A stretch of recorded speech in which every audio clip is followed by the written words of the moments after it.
What's up, guys? It's KB. Make sure you subscribe to the Underground Sports Philadelphia YouTube channel. Click the bell icon down below so you don't miss a single video from us. And thanks for tuning in to another video from Underground Sports Philadelphia. Now let's get into it. Philadelphia, baby, you're going to love it. Best sports fans in the world. Actually, the worst, but that's what makes them the best. What is going on, everybody? Welcome into episode number 799 of Underground Sports Philadelphia, presented by the city of Vineland. It's your boy KB coming at you solo dolo to hopefully get your week started off on the right foot, get it started off on the left foot.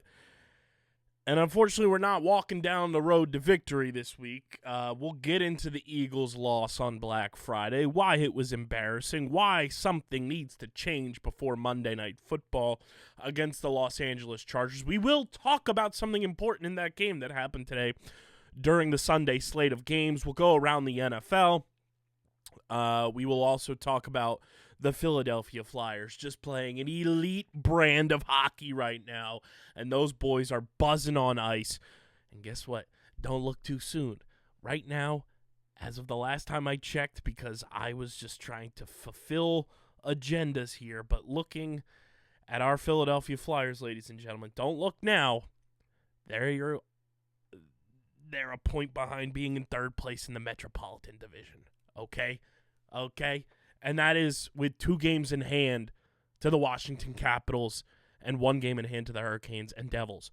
Not too shabby. We'll talk about the orange and the black. We'll talk about the 76ers, who have played a couple of games since we last recorded, obviously with Aaron Grugan. Shout out to Aaron. The Sixers round out their November slate tonight. They won the final game of their group stage in the NBA Cup. Kind of slogged down the stretch of November, but we'll talk about the Sixers a little bit. And then I've got a fun Thanksgiving story time that I promised you guys on the last episode that I was encouraged by many to share on this platform. And quite frankly, I agree with the people. I'm going to share that story on this platform because this is my platform. This isn't attached to anybody else. It directly affects me in terms of involvement. And as an adult, I feel like I am allowed to address such things. So we'll have a fun story time later on in the show.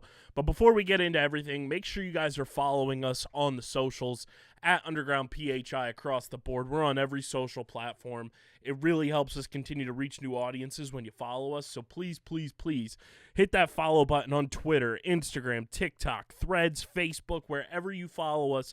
Be sure to follow us. On the socials, you can follow me on Twitter at KBIZZL311 and KBIZZLE11 on Instagram and Threads. Subscribe to the pod, subscribe to the pod, Apple, Spotify, wherever you get your podcasts in audio form. Leave us a 5-star review. It goes a long way for helping this show continue to grow, reach new heights, reach new audiences when you subscribe. So please subscribe on Apple, Spotify, or wherever you get your podcasts, and please leave those positive 5-star reviews because, again, that helps the show continue to reach new audiences. It gets us into the algorithm on those platforms. So please, please, please subscribe on Apple and Spotify. And of course, guys, subscribe to the Underground Sports Philadelphia YouTube channel, youtube.com/@UndergroundSportsPhiladelphia. That is where you get full video episodes of this show twice a week, full video episodes of every show on our network, clips, shorts, live streams, original video content. It is all on our YouTube channel. We are currently at 1,163 subscribers. And guess what, guys? All of 2024, we had 173 new subscribers to the channel. 173. In 2025, still with a month to go, as you guys are listening to this, it's December 1st.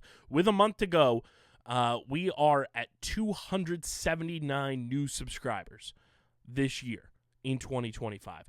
If I do a little quick math there, 279 from 173. If we get 106 more subscribers, no, I'm doing that wrong. That's 106 subscribers more. 173 times 2 is 346 minus that 279. This is what I was trying to get to.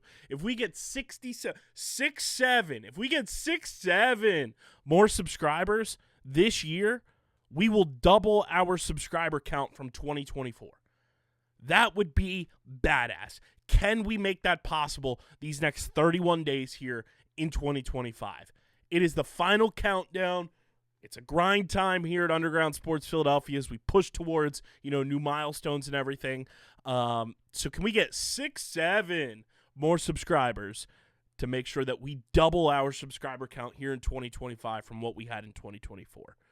Let's make that happen. And we are 37 subscribers away from 1,200. Can we hit that goal before Christmas? Can we hit 37 more before Christmas? I think it's possible. I think we can hit 50 new subscribers before Christmas. Ball is in your court. If you're not subscribed, subscribe. If you know someone who's not subscribed, tell them to subscribe. Leave a like on the video. Drop a comment in the comment section. And smash that bell icon so you know whenever new videos go live. And this show, ladies and gentlemen, boys and girls, Philly fans everywhere, is proudly presented by my hometown, the city of Vineland. And the City of Vineland Municipal Calendar features city-organized, city-sponsored, and city-affiliated events that are of public interest. The calendar, which is accessible at vinelandcity.org, is a good way for residents and visitors to build awareness, remain engaged with city government, and participate in local events.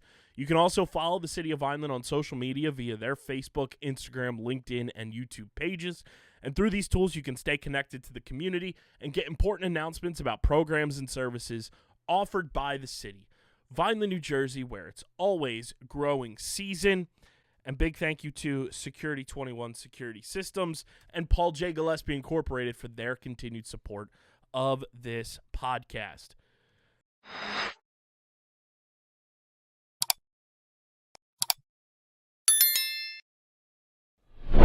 The Vineland Municipal Utilities is committed to helping your business succeed. As a community-owned utility, our focus is on service, not profit. From site planning to powering your operations, we can help you achieve your strategic goals. Whether it's a customized cost analysis of your usage needs, engineering support to ensure a smooth interconnection, or offering lower rates than neighboring utilities, we want to be your partner in creating an environment for long-term success. Vineland, New Jersey, where it's always growing season.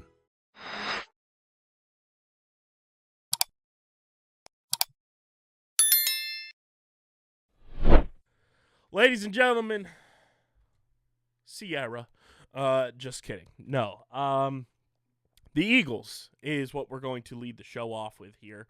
And the Philadelphia Eagles lost on Black Friday to the Chicago Bears in embarrassing fashion.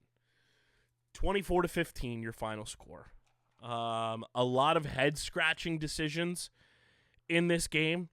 And it's decisions that I wouldn't expect at this point in his career from Nick Sirianni as the head coach of this team.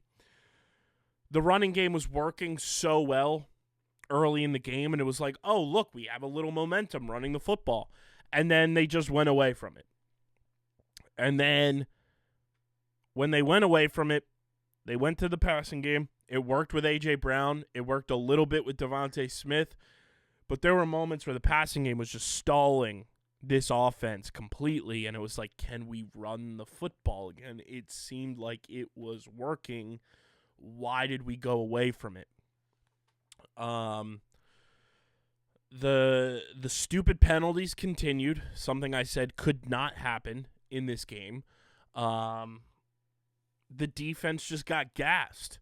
When the offense is going 3 and out the way that they are, when the defense is being relied upon as much as they have been the past couple of weeks, it was bound for them to break. And I'm not necessarily blaming the defense, like the defense being the number one reason that this team lost this football game. Sure, they were a reason because they couldn't stop the run. DeAndre Swift and Kyle Monangai ran all over them like it was an Olympic track meet. But when you have the weapons that you do, and I feel like I'm a broken record saying this, but I've been saying this the past couple of weeks now. Whenever you have weapons like A.J. Brown, Saquon Barkley, Devontae Smith, who I know came into this game banged up and under the weather, but still performed very well for the opportunities that he got, Dallas Goedert, who still not being utilized the way that he was early in the year, has been utilized well pretty much all season. You got to use your weapons. And like Jahan Dotson has been invisible. Where's the Jahan Dotson, slot game been? Jalen Hurts was bad in this game, flat out. And it's okay to say that. If you're a Jalen Hurts supporter, I think Jalen Hurts would tell you he played poorly in this game, because he absolutely did. It was not Jalen's best performance. It was probably his worst performance of the season, quite frankly. The offensive line, as the game progressed, got worse. I couldn't believe what I was watching.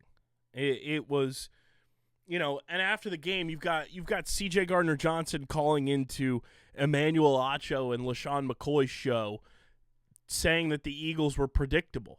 We went from hanging 55 against the next wave dynasty in the Super Bowl to opposing players on the 27th ranked defense saying our offense was predictable.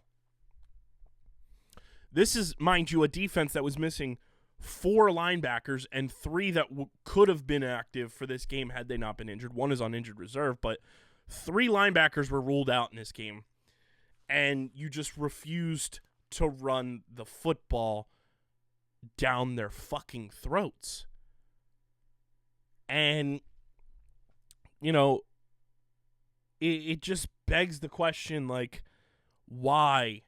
Why was the short leash there for Brian Johnson in 2023? And I'm not comparing the two situations, because guess what? Brian Johnson was still calling a good offensive game plan. A.J. Brown and Devontae Smith were still getting theirs. We were just annoyed because Jalen Hurts was turning the football over a lot, so that was like a head-scratcher. And the defense was so bad that we couldn't keep up, and we had to keep going down the field and forcing Jalen and the offense into poor situations. Kevin Patullo's offense is catastrophically poor. It's bad enough this season, and in this game in particular, I have been able to sit on my couch and call out plays. It's getting to the point where my mother, CFO Margie, is sitting on the couch and calling out plays. We've got CFO Margie, who, mind you, ball knower, but not to the intricacies of play calling and scheme and all of that. But she's sitting on the couch watching the game on Friday afternoon calling out the Eagles' offensive plays. When you've got my mom knowing what is coming from your offense, that is a problem, Kevin Patullo. That is a problem, Nick Sirianni, and that needs to be fixed. How do you fix it? Do you demote somebody? Do you promote somebody? Do you bring somebody in here? Because guess what? It's getting difficult to not start having those feelings of 2023 and a collapse creep into the back of your head. I'm not saying the Eagles are there just yet. They are still very much alive. They're 8-4. They're currently the 3 seed now. They were the 2 seed after this game. But they're still very much alive in the postseason. Okay? It's not like the postseason hopes and dreams are gone. But I would much rather put a kibosh on any potential, down the stretch fumbling now rather than in week 16, 17, or 18. Because guess what? The schedule still is pretty tough. You've got the Chargers in LA. You've got to play the Raiders, who I'm not saying are tough, but they're going to come with their best bet trying to get out of a slump. And guess what? If we go into that game underestimating them, we'll probably lose to them the same way we lost to the Cardinals in 2023. And that's the last thing this team needs. You still got to play Washington twice, and you got to play the Bills in Buffalo, who are going to be fighting for a postseason spot. Because guess what? They're not in first place in their division like the Eagles are. And now we got to fend off the Cowboys because we welcome them right back into the playoff picture. It's getting to the point where this team, it just feels like they're going through the motions. And I don't like that. A lot of people don't like that. This team should not like that. When you have the energy that you're just kind of just going through the motions from top to bottom, it starts at the top. Someone has to step in and tell Nick Sirianni, hey, we understand that you were trying to, do right by your guy. I know he's your best friend. He's in over his head, pal. He's in over his head. And there's a lot of things that need to be cleaned up in this mini bye that they have, playing on Friday and then playing again on Monday. But man, it's tough to feel, optimistic, even when you get help like you did today on Sunday. It's tough to feel optimistic because going into Monday, what do you expect to change? What do you expect to change about this team in the course of a week? Because they haven't shown us much of being able to change at all. I trust Jalen Hurts. I think this was just a blip on the radar game for him. A.J. Brown's still getting his. But when A.J. Brown's gotten his, the Eagles are 0-2. And I'm not blaming that on A.J. Brown. Because guess what? A.J. Brown's been right this whole time. It's not about stats. It's about this offense being absolute dog water. And we got a moment during this game of A.J. Brown, after scoring a touchdown, coming up to Jalen Hurts and those two having a moment in a positive way that kind of showcased to the people that didn't believe that A.J. and Jalen were good. Look at that. They had a moment. They're still good. They're still in lockstep. This coaching, scheme, play calling, everything needs overhauling. And I know it's tough to do that as we enter December of an NFL season. But man, if this team wants to have any chance of repeating, they need to make a change. And quite frankly, I just don't see a change happening because it feels like they are too stubborn to make a change. It feels like one of those moments where they are too proud to make a change. They understand that there's an issue, but they want to see it through and they don't want to admit a mistake.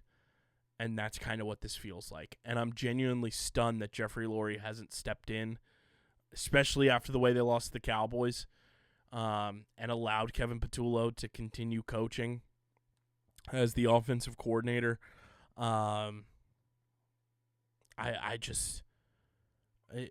what point is enough? Because I feel like we all have like this humiliation kink right now watching this offense and thinking that it's going to change, and then boom, it's the same thing again and again and again and again and again. And I'm just wondering when the change is supposed to happen.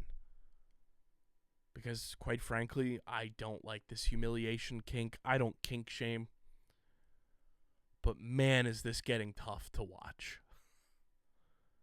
And I feel bad for the defense because they're leaving it all out on the line and they're just gassed. They're on the field so much. And it's reminiscent of 2023.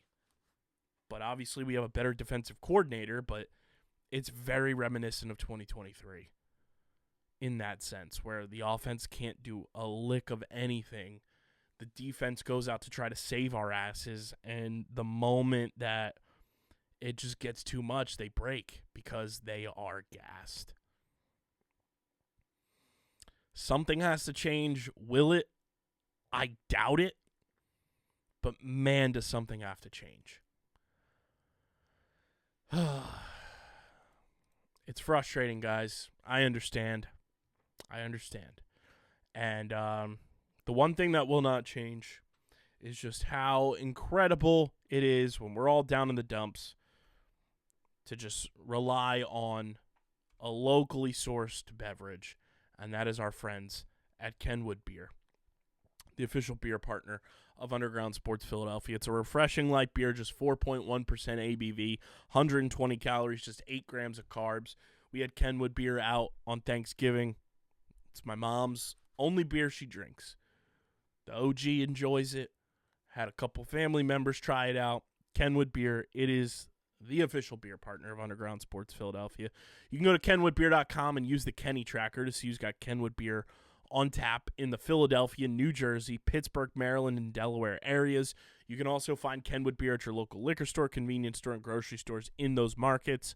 Just use that Kenny finder at kenwoodbeer.com. Must be 21 or older to do so. And as always, guys, please drink responsibly.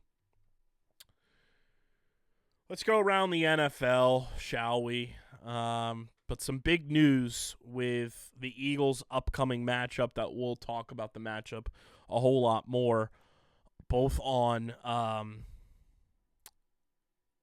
Thursday show and next Monday show, because we'll have the preview Monday morning for you going into the game on Monday night. But Justin Herbert had a hand injury happen in today's game against the Raiders. He's allegedly got a broken hand and has to get surgery on Monday as you guys are listening to this. The Chargers are fucking stupid for putting him back in that game. Yes, he broke his hand and went back into the football game. Fucking stupid. You know, and I'm not the biggest Justin Herbert believer, but that's your franchise quarterback, and you just risked so much by putting him back in a game with a broken hand. We'll see if he's available. He's got to get surgery on Monday, so we're talking about a week post-op when he's got to play again.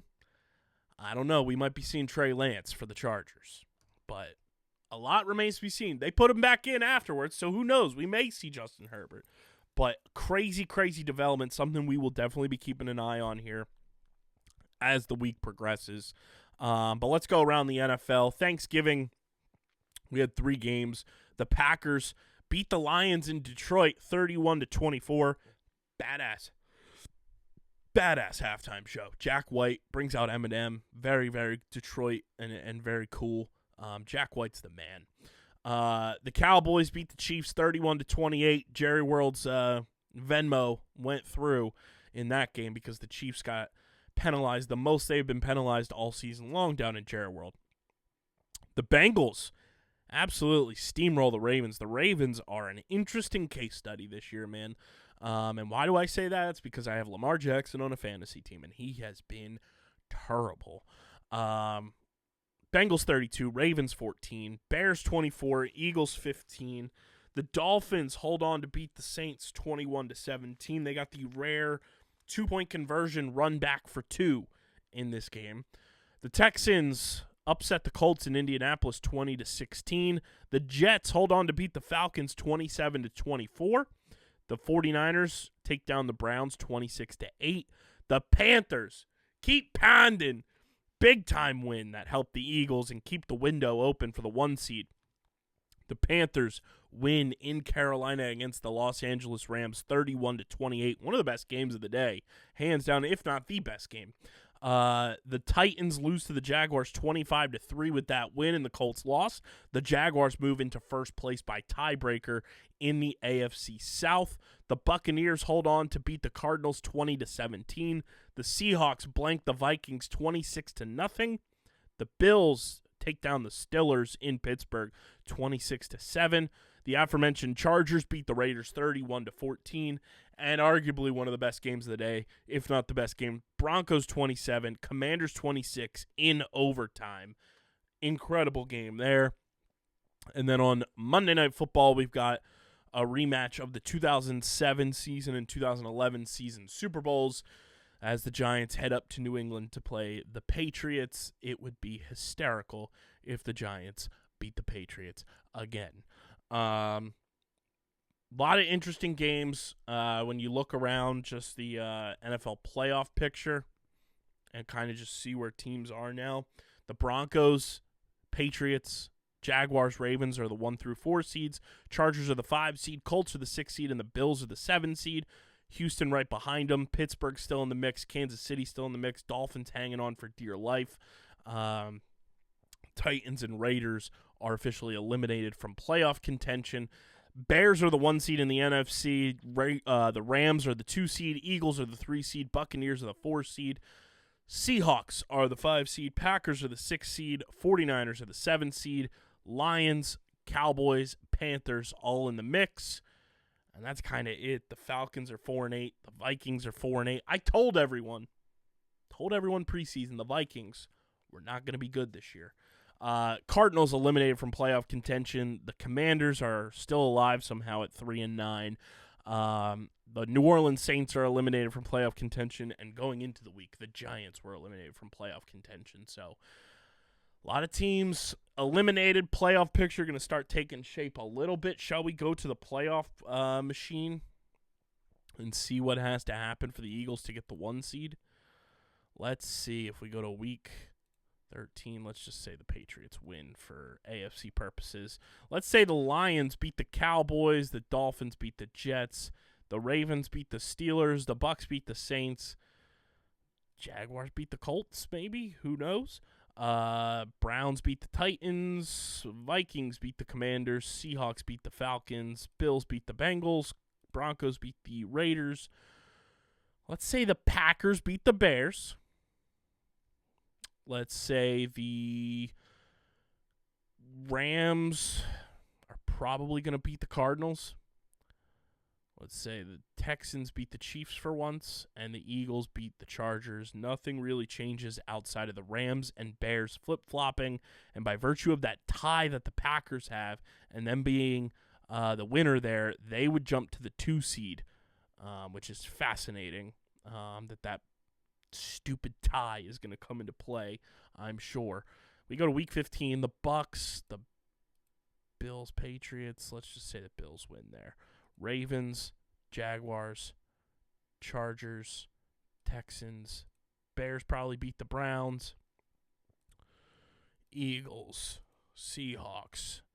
Let's say the Broncos beat the Packers, 49ers, Panthers. Let's say the Lions beat the Rams, Vikings beat the Cowboys, and Steelers beat the Dolphins. What happens if the Rams beat them? They're ahead. Man, the Seahawks would have to lose a game somewhere in here. Packers beat the Bears. As long as the Eagles stay ahead of the Packers in the win column, they get the 2 seed. It's a matter of jumping the Rams and here we go. That's how that happens. So in week 16, after everything we did, if the Rams beat the Seahawks, the Eagles beat the Commanders, and the Packers beat the Bears, the Eagles then retain the 1 seed because of their tiebreaker over the Rams. So the 1 seed is still very much in play going into week 16. So the Eagles are not out of it. It's just a matter of them getting out of their own way and getting their heads out of their asses. A little playoff machine fun there for the people. But yeah, the 1 seed's still alive, and you can watch the NFL all season long and not miss a single second of it on Paramount Plus. Guys, Paramount Plus is the place to watch the NFL all season long. Watch your favorite teams. Stream all the games on Paramount Plus. Whether it be the Birds, whether it be your local team. Check your local listings, obviously, to see who is available to watch, but you can stream the NFL all season long on Paramount Plus. Sign up today by using our link in the description, and if you're a student now through the end of the year, you got 1 month left, sign up using our link, and you get 50% off a Paramount Plus plan when you use our link to sign up if you're a student. So sign up for Paramount Plus today. Use the link in the description to do so, and don't miss a single second of the NFL action through the playoff hunt and going into the postseason with our friends at Paramount Plus. And we thank Paramount Plus for being a proud partner of Underground Sports Philadelphia. What a time in the NFL, ladies and gentlemen. What a time. What a time. Let's move to the ice. The Philadelphia Flyers. Flyers Talk here are going to be brought to you by our awesome pals at 47. You guys see I'm wearing the 1974 Stanley Cup Champs newspaper edition. The headliner, I love this hat. It's got the official headline from when the Flyers won the Stanley Cup in 1974. And I love that the headline says that Philadelphia Flyers win 1974 Stanley Cup in gritty showdown. Gritty. A little foreshadowing to one of our favorite mascots here in Philadelphia, a gritty showdown. 47 is truly the best in the game, and they are my go-to headwear of choice. They're going to be our go-to headwear for all of our official podcast headwear because they're just that comfortable. I'm ordering a bunch during their Cyber Monday, Black Friday sale, their Cyber Week sale going on right now, 30% off the entire website. 47 is truly the best. It's the only hat brand that I rely on through and through to know that it's going to fit my head perfectly and be comfortable for hours on end. Use our link in the description to shop with 47, shop their Cyber Week sale, get 30% off the entire website, and join the 47 family so you get free shipping on all orders from our friends at 47. And we thank 47 for being a proud partner of Underground Sports Philadelphia.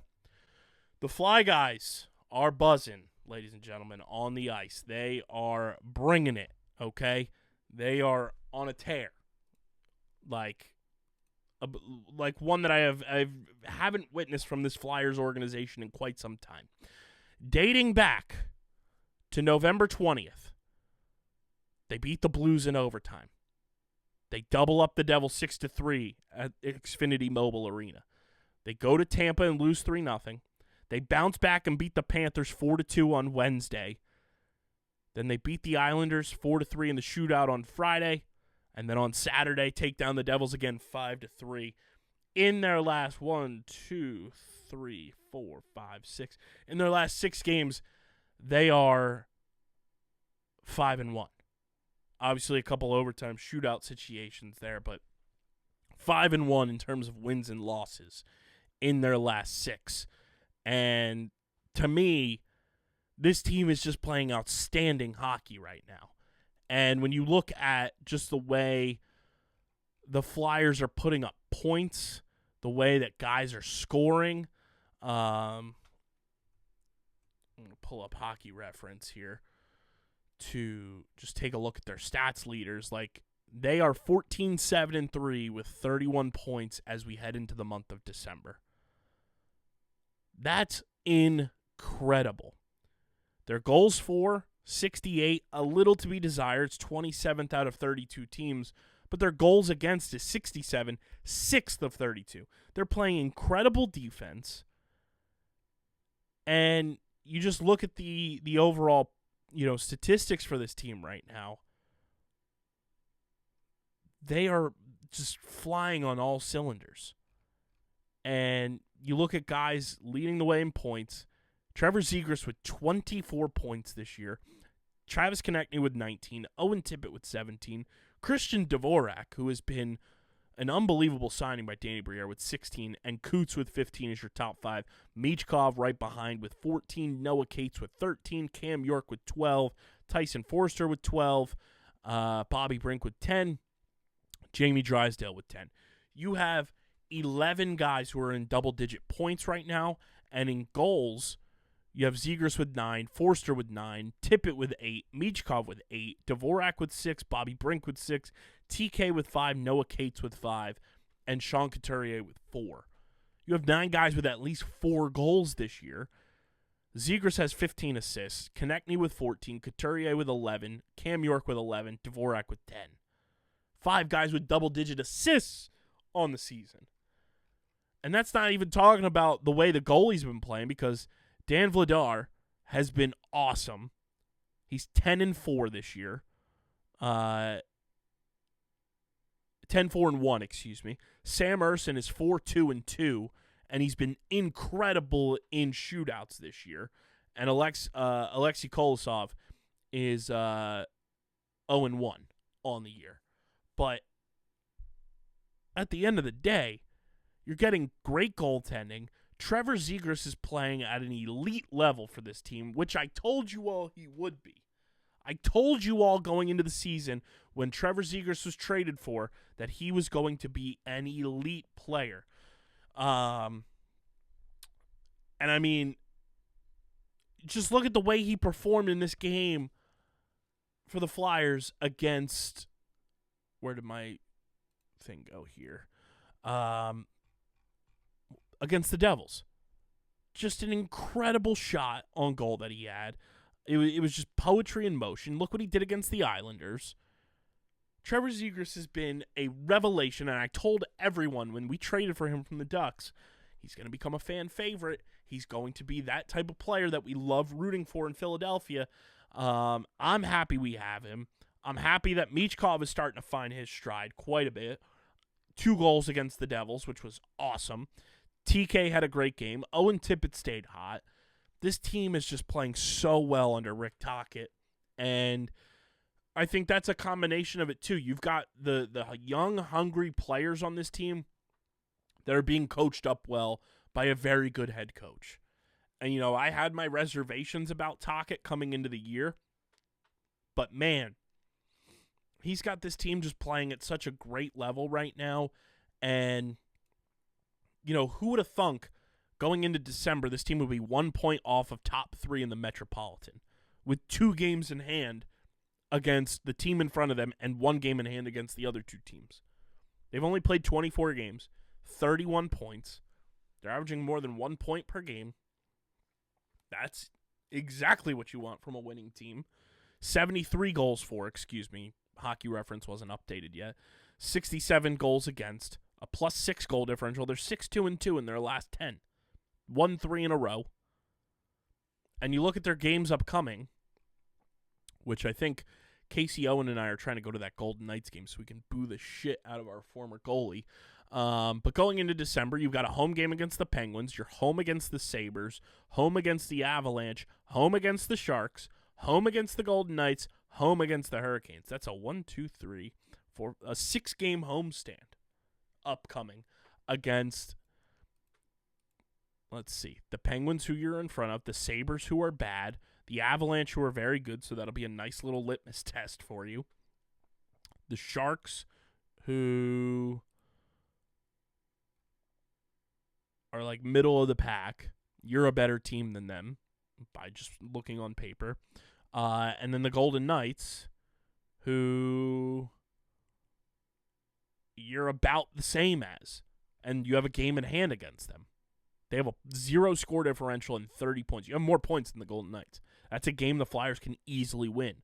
And then the Hurricanes, who are ahead of you in the standings, but not by much. Not by much, by 3 points. It's a fun upcoming schedule for the Flyers with this 6-game homestand.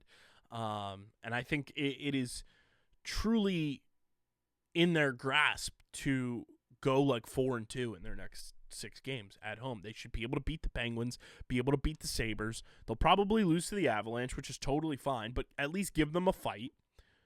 You should beat the Sharks. You should beat the Golden Knights and probably split a point with the Hurricanes. So you go 4-1-1 in this homestand, I'll feel awesome about this team. And, I've talked about it a ton the past couple of episodes. The fact that we are now in December and we are talking about Flyers hockey tells you where they are right now as a franchise. It shows you that the rebuild is working. No matter what Flyers Twitter tries to tell you, I don't believe a thing that Flyers Twitter is saying. Because guess what? These 2 eyes work. This team is playing good hockey. They're being coached well. The young talent is playing well. And the results show and speak for themselves. So if you're mad about this Flyers team right now, I don't know what to tell you. Because guess what? This is without Porter Martone. This is without Jet Luchenko. This is without a bunch of the young talent that is still in this pipeline coming up to the Flyers, and they're playing this well. I don't know. Call me an optimist, call me crazy. I'm loving what I'm seeing from the orange and black right now in 2025, 2026. And if we're sitting here going into 2026 with this team in playoff positioning, guess what? We're going to have ourselves one hell of a winter and one hell of a time covering this team, because guess what? We talked about it a ton a couple episodes ago. We have been starved of playoff hockey, and I'm craving it. I get jealous of everyone who talks about, oh, playoff hockey's the best, playoff sport and everything. Well, maybe I don't understand that because I haven't been able to experience it. I haven't been able to experience playoff hockey since 2018, and guess what? It wasn't that fun because the Flyers were bounced. Flyers postseason. You got me pulling the postseason history up again. Like, the last time I enjoyed a Flyers postseason run was probably 09-10. They lost in the conference semis in 10-11 and 11-12, which was not fun. But obviously that Stanley Cup run was awesome. And then everything else has been losing the first round and then the bubble. It's like, give me a cup run that I want to enjoy, that is going to be exciting and exhilarating for this team. And right now, you have the players in place. I think you have the coaching in place. They're just playing really fucking good hockey, guys. And if you're not enjoying it, like I said, see you later. What do you want me to do?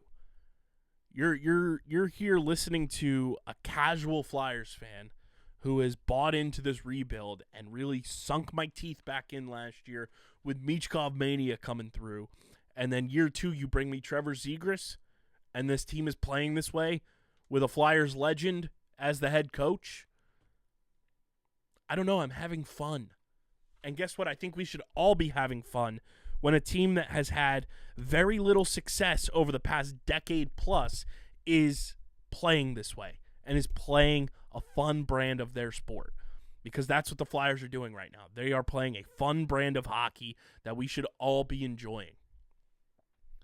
And I don't know about you, I like winning. And this team is winning more than they're losing. Every night, they're a joy to put on. To put Jim Jackson on my TV is a treat.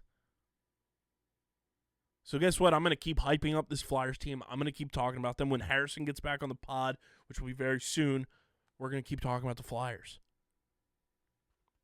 I'm flyered up, baby. I'm not saying they're going to win the Stanley Cup this year. I'm just enjoying a fun brand of hockey. And guess what? If this team makes the playoffs, they feel like a team that no one wants to run into in the playoffs. Because they can score at will. They have quality goaltending, and they're playing very good defense. Sounds like a recipe for success to me. How about you? Are you enjoying the Flyers? Let me know. Leave a comment in the comment section. Leave it as a podcast review. Or leave me a voicemail at speakpipe.com/undergroundsportsphiladelphia.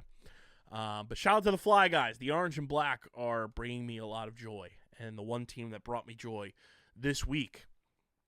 Because as we shift gears to the hardwood, the 76ers, not a lot of fun, but Sixers Talk here brought to you by our awesome merch partners at PHI Apparel Company. Guys, there's no better way to stand out in the crowd, whether you're going down to watch the Sixers at Xfinity Mobile Arena, watching them on TV, kicking it with your friends and family, going out to the bars, whatever it may be, and you want to rep your favorite team. No better place to do it than our awesome merch partners at PHI Apparel Company. With their unique designs for all, there is no doubt in our minds you will stand out in the crowd. Go to phiapparel.co, and when you go to checkout, use code UNDERGROUND to get 10% off your next merch order from our awesome merch partners at PHI Apparel Company. Again, that's phiapparel.co, code UNDERGROUND for 10% off your next merch order, and stand out in the crowd with the official merch partner of Underground Sports Philadelphia. The 76ers kind of limped their way through the remainder of November. Not going to lie, it wasn't pretty. When we talked to Aaron Grugan, it was that Sunday morning. Episode came out Monday. The Sixers end up losing to the Miami Heat last Sunday. They lose on Tuesday in the NBA Cup group stage. That kind of put a kibosh on any chances of them advancing to the knockout phase of the NBA Cup. They lose 144-103 to the Orlando Magic. They beat the Brooklyn Nets on Friday, 115-103, and then on Sunday, as I record this, they lose in double overtime to the Atlanta Hawks, 142-134. Not a good loss there to the Hawks. Not a good loss to the Orlando Magic either. Sixers, once again, will not advance out of group play in the NBA Cup. It's just so frustrating. This team, this is a time that I would want to see them play, in the NBA Cup, and they just absolutely shit the bed. But, when you look at where they are in the standings right now, they're in a play-in spot. They're 10-9. Some bad losses is quite frankly what it is. You shouldn't have lost as bad as you did to the Magic. You should have beat the Heat. You should have beat the Raptors last week. You should have beat the Hawks tonight. Tyrese Maxey, as clutch of a shot as he hit to send the game to overtime, essentially, misses two fucking absolutely needed free throws that would have put the game on ice in the first overtime. Sends it to double overtime, and the Sixers just don't have enough gas in the tank, and they lose. So you look at their November schedule. What was the end result? 1, 2, 3, 4, 5, 6. 6 wins in the month of November. Not ideal, especially when you started 4-0 and you've had 6 wins since. So you're 6-9 in your last 15 games. Not ideal. But you look at the month of December now as the Sixers turn the calendar. They're home against the Wizards on Tuesday. Home to the Warriors on Thursday. They're at the Bucks on Friday, so another back-to-back. Home against the Lakers on Sunday. Home against the Pacers on Friday, so they have a nice little week off. Then they're at the Hawks on December 14th, at the Knicks on December 19th, home against the Mavericks on December 20th, home against the Nets on December 23rd, at the Bulls the day after Christmas, at the Thunder on December 28th, at the Grizzlies on December 30th, and that is their final game of December. So not as many games in December, I don't think. 1, 2, 3, 4, 5, 6, 7, 8, 9, 10... 11, 12 games in the month of December. If the Sixers can go 7-5, I think I'll be happy. 7-5 would put them at 17-14. I think that's possible, with games against the Grizzlies, the Nets, revenge game against the Hawks, the Pacers, the Wizards, the Bucks, who are not good this year. The Mavericks, not a good team. The Warriors are middle of the pack.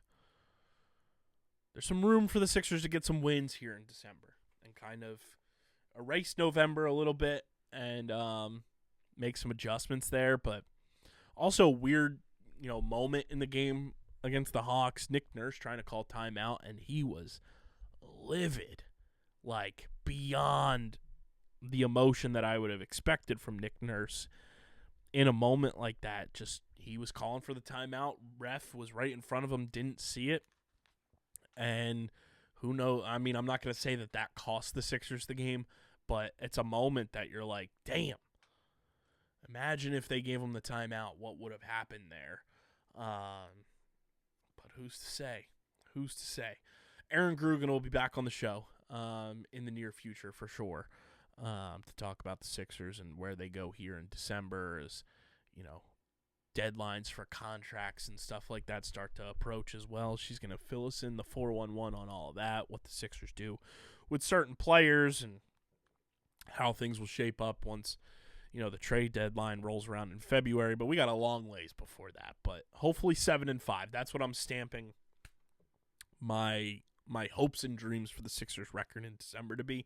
2 games over 500, get you 3 games over 500 for the season before you head into 2026, which starts on a pretty decent note against the Mavericks, the Knicks, the Nuggets, the Wizards, the Magic, and the Raptors back-to-back. Back-to-back in Toronto against the same team is preposterous. But then we're back-to-back against Cleveland in Philadelphia. That's so strange. The NBA scheduling is so weird to me. So weird to me. But you know what's not weird, guys? Our friends at FOCO. I love FOCO. They're truly the best in the game. They are the leaders in Forever Collectibles for your favorite sports teams. FOCO are the leaders. There's so much that I want to snag from their website now during their Black Friday Cyber Monday sale. 35% off in-stock site-wide. Use code BFCM2025 to get that 35% off. There's so much that I want to get. Let's take a look at the Sixers. Let's take a look at the Sixers stuff here from FOCO and what they've got in stock. You can pre-order their Tyrese Maxey 54-point performance bobblehead. They've got really cool Sixers Christmas lights, shirts, and sweatshirts, which are very, very nice for the holiday season. They've got your Sixers overalls. I got to get myself some of those for a Sixers game because I would look absolutely incredible at Xfinity Mobile Arena rocking the overalls for the Sixers. Some really cool stuff. You can get a Sixers stocking, Santa hat, some awesome bobbleheads as well for Joel Embiid, some ugly sweaters, some very cool stuff for the Sixers. The team gnome, I'm a gnome sucker. Pause. If anybody can point me in the direction of some cool gnomes, that's something I've thought about starting to collect recently because I think gnomes are super cool. But check out our friends at FOCO. Use the link in the description to shop with FOCO and get 35% off during their Black Friday Cyber Monday sale. BFCM 2025 is the code to get 35% off. It's on the front page of their website as well. But use our link to shop their website. That way they know you're coming from us. And shout out to FOCO for being a proud partner of Underground Sports Philadelphia. Ladies and gentlemen, I promised you a very fun story time here to round out the show. And like I said, I'm choosing to talk about this because I was encouraged to talk about this by a number of people. Normally, I wouldn't go about it this way. I would kind of just let dust settle. But I just cannot stop laughing about it. And I feel like it's a fun platform to share this with because you guys have been listening to me since 2018. You know how I roll. You know how I operate. And if you're a listener of our Vineland High School football show, Guzman's Gridiron, you also know how I operate. You know how I keep things. Let's just say there is a rival head coach in my neck of the woods who just doesn't like me. I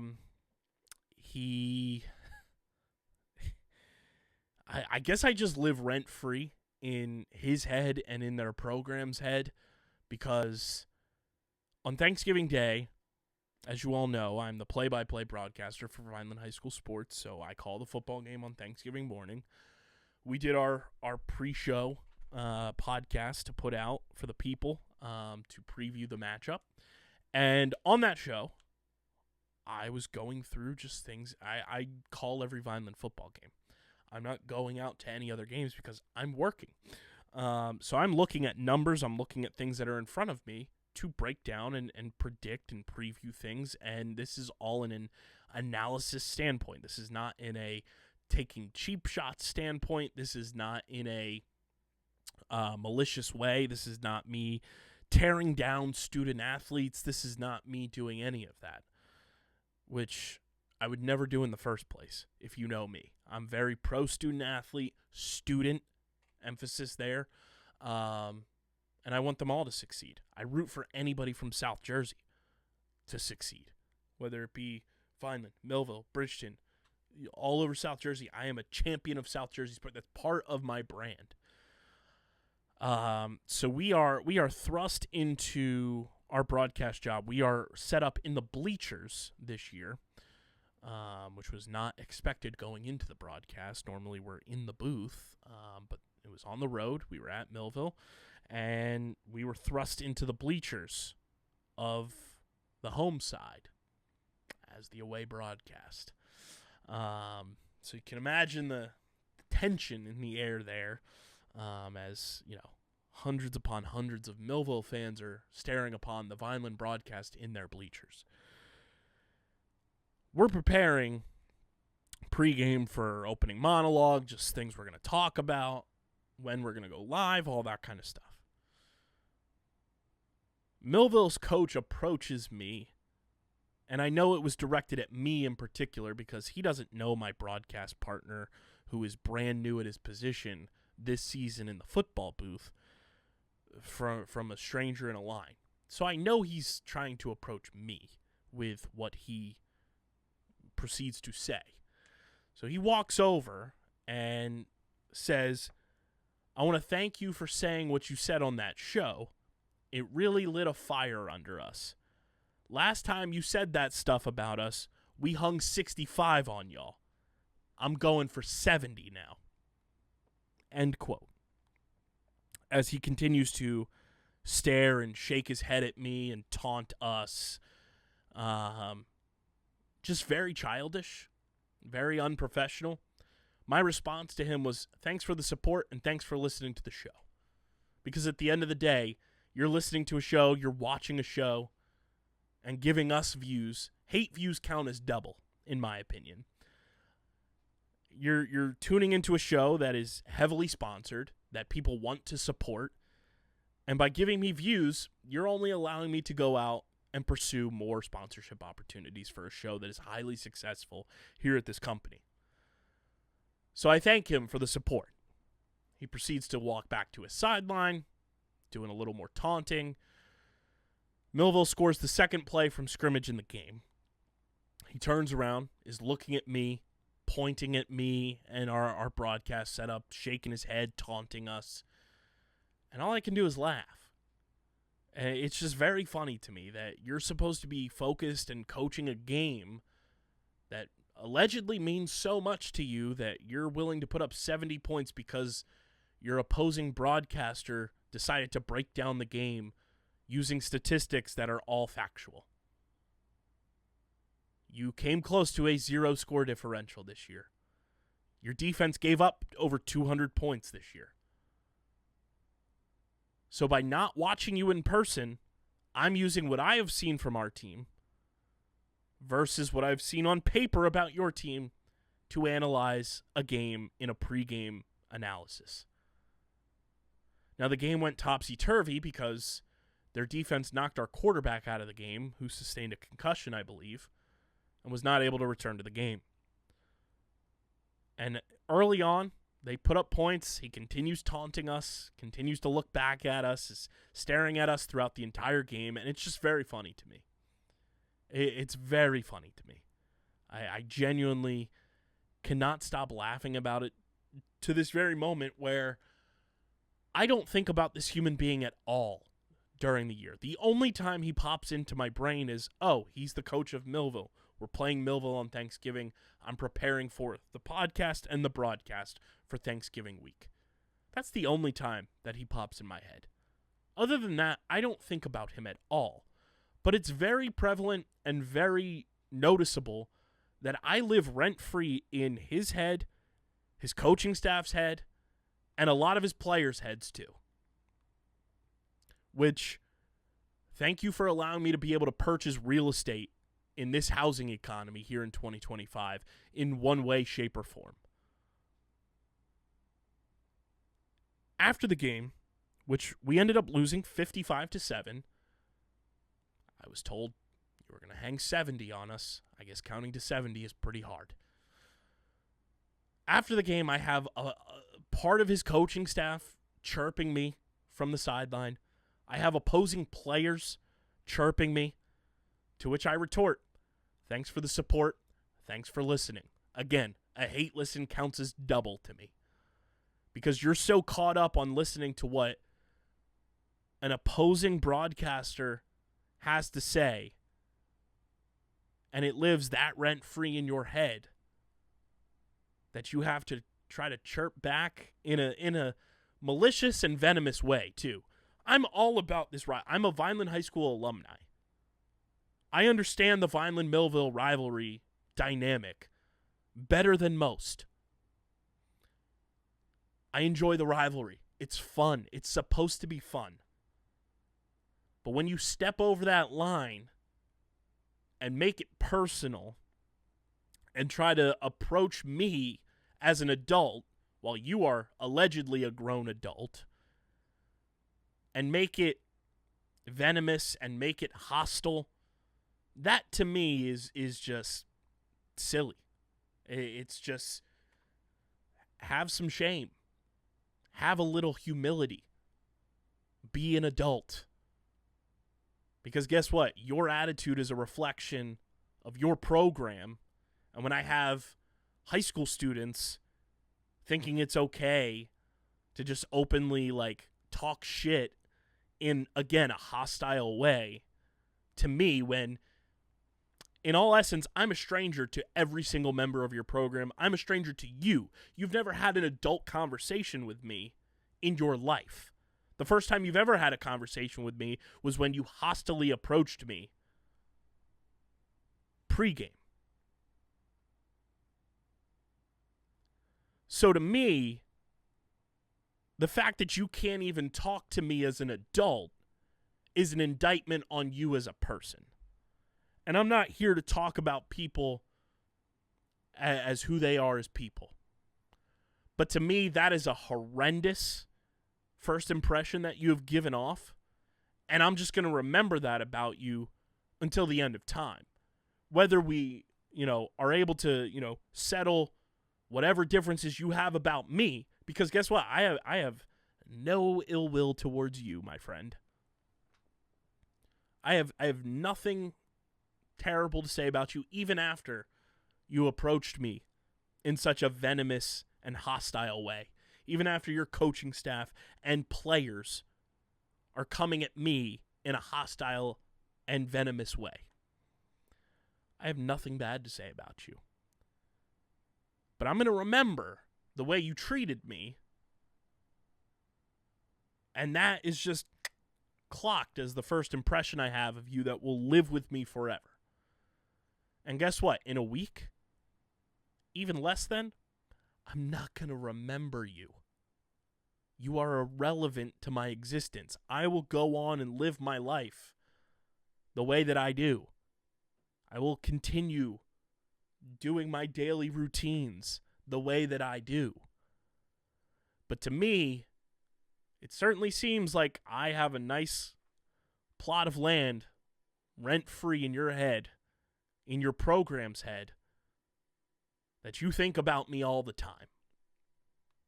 Which I find flattering, but I don't think about you at all. So just a message, a word from the wise to the people. Remember how you give off your first impression to people. Just a reminder, because it's memorable. And when Thanksgiving 2026 rolls around, I'll remember that first impression. I'll remember your hate watching and listening to our very successful podcast. And I'll remind myself to thank you for listening, subscribing, and watching. Because as I said, hate watches count as double. Fun story time. What an awesome way that was to start my Thanksgiving this year.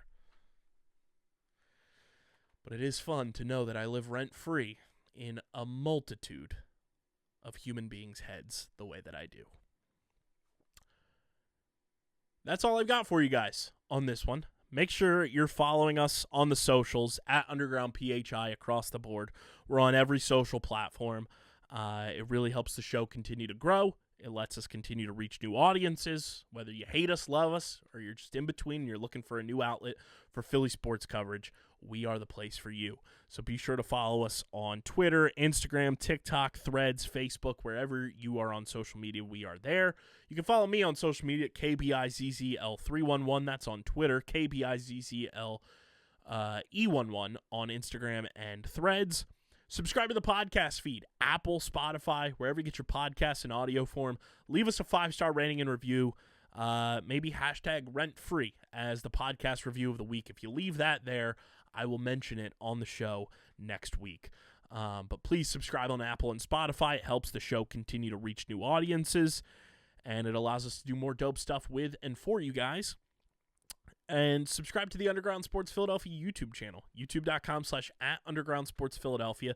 That is where you get full video episodes of this show twice a week, full video episodes of all of our original 6 podcasts, and Guzman's Gridiron each and every week, whether it's Underground Circuit, Top Bins, which will be making a return very soon, Streamer Season, which will be making a return very soon, Get in the Hole, and Outside the Box, and of course this show twice a week. So be sure to subscribe, leave a like on the video, drop a comment in the comment section, and click that bell icon so you know whenever new videos go live. We need to get to 6-7 more subscribers for our end of year goal to double our subscriber count from 2024, and we need 37 to get to 1,200. Can we do it? I believe in you all. Let's make it happen. Can we hit that goal before Christmas? 67 new subscribers before Christmas. Let's make it happen. Be a friend. Tell a friend to subscribe to the channel. Leave a like on the video. Drop a comment in the comment section. And click that bell icon so you know whenever new videos go live.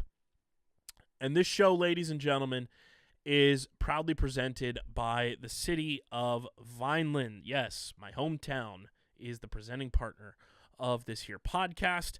And whether you're a company looking to expand, relocate, or you're a new business startup, selecting the right location is critical to your success. Vineland, New Jersey offers both an affordable business location and an excellent quality of life. The city's economic development department is a one-stop source for moving your project through the development and approval process, and their goal is to make this process as smooth as possible and to provide the fastest turnaround times in the region. If you're considering potential locations for your operation, contact the Vineland Economic Development Team at 856-794-4100. That's 856-794-4100. Vineland, New Jersey, where it's always growing season. And big thank you to Security 21 Security Systems and Paul J. Gillespie Incorporated for their continued support of this podcast. This has been episode number 799, episode 800 on Thursday. Say what? Trying to find a big-time guest for the big 800. But don't worry, we're going to be talking Eagles, Flyers, Sixers, maybe talking a little Philadelphia Wings. We will have one more Philadelphia Wings Media Day interview. Eric Fennell, Mitch Armstrong on this show. When do we want to pop that? Maybe leading into the home opener. So that'll probably be next Thursday's episode. I'll save it for then. That way, nice little build into the Wings home opener on the 13th. But we're going to be talking a whole bunch of stuff on the next episode. Hopefully Harrison's able to join me for that episode. But hopefully we'll have a big celebration for episode 800 of Underground Sports Philadelphia. But this has been episode number 799, episode 799 of Underground Sports Philadelphia. I'm your boy KB. Hopefully the Birds figure some things out. The Flyers stay hot. The Sixers build up and progress in the month of December. And maybe I'll stay living rent-free in more people's heads. Who knows? Remains to be seen. But until then, I'm getting the heck up out of here. And I'm signing off, everybody. Peace.